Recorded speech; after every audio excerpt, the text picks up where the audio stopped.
So today I decided to try making my turkey stew a little bit differently, and honestly, I didn't expect this outcome. So come with me, let me show you exactly what I did.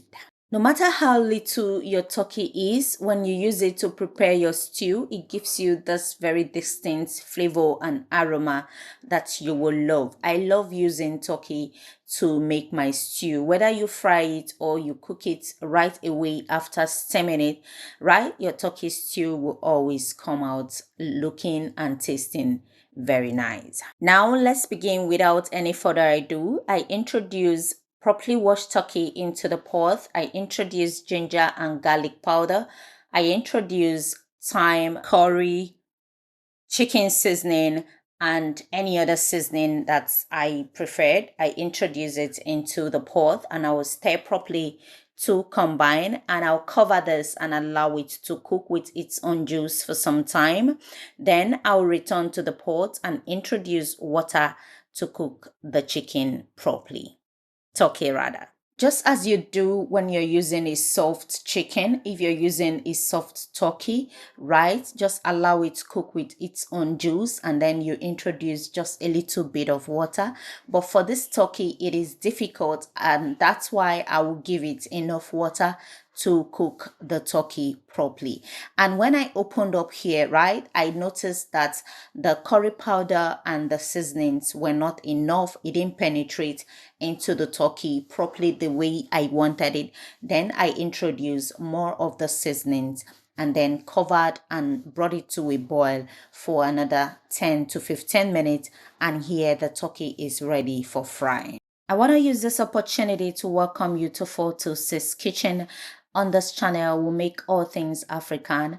And if you love and you want to learn how to make Nigerian dishes, this is the right channel for you.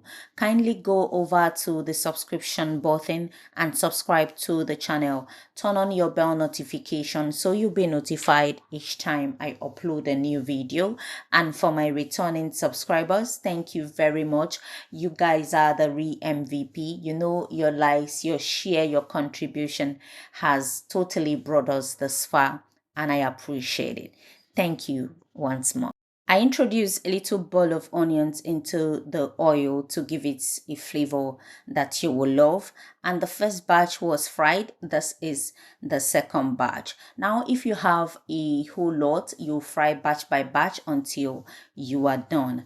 And right here, the chicken is ready. We'll remove it and then go over to making the stew proper. I'm still gonna use the oil I use in frying this turkey. Then you can introduce more oil if it is not enough. Then I introduce onions, I introduce thyme, and I introduce curry just to season the oil a little bit. I'll introduce tomato paste afterwards. I'll stir properly to combine depending on the quantity of stew you're making, right? You introduce the tomato. Now, I don't like using the canned tomato. Do what works for you.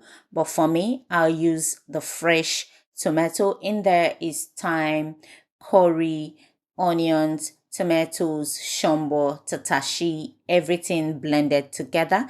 I introduce it. I introduce bay leaf for that flavor, and then I'll cover and bring this to a boil, to a fry, if that's the best word, right? You're going to fry this tomato paste for as long as it gets dried and everything separating. And here it has, I'll introduce my seasonings. Getting that perfect Nigerian tomato stew depends on how long you fry your tomatoes.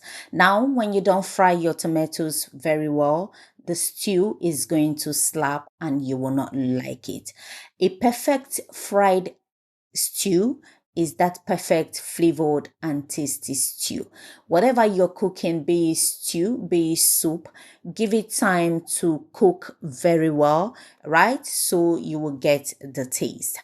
And here the tomato has fried, and I will introduce the turkey stock and I'll stir properly to combine. I did not sieve that turkey stock, right? You can decide to sieve if you don't like, seeing plenty onions into your stew. Trust me, no matter the quantity of onions that went into your stew, after the stew is ready, you will not see those onions again. Now allow your stew to fry for a very long time. Why? Because a tasty stew is a properly fried stew. Stew is meant to be fried and not to be cooked. Now fry it here and let the chicken or the beef or whatever protein you're using boil it into the stew, soaking in the stew, and then give out its own taste into the stew.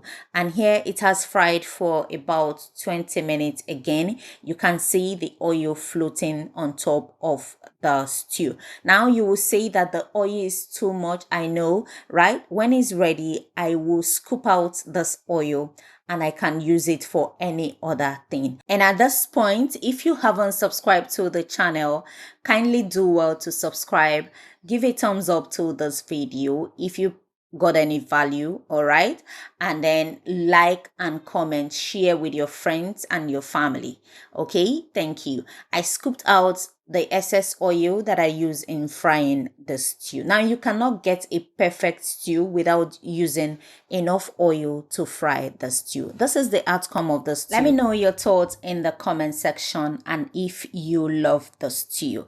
And this is the outcome. Can you see how reddish the stew is? You can use it for rice, for pasta, just about anything. And it came out really nice. Thank you for watching. Till I see you in my next video. Do have a pleasant day. Bye-bye.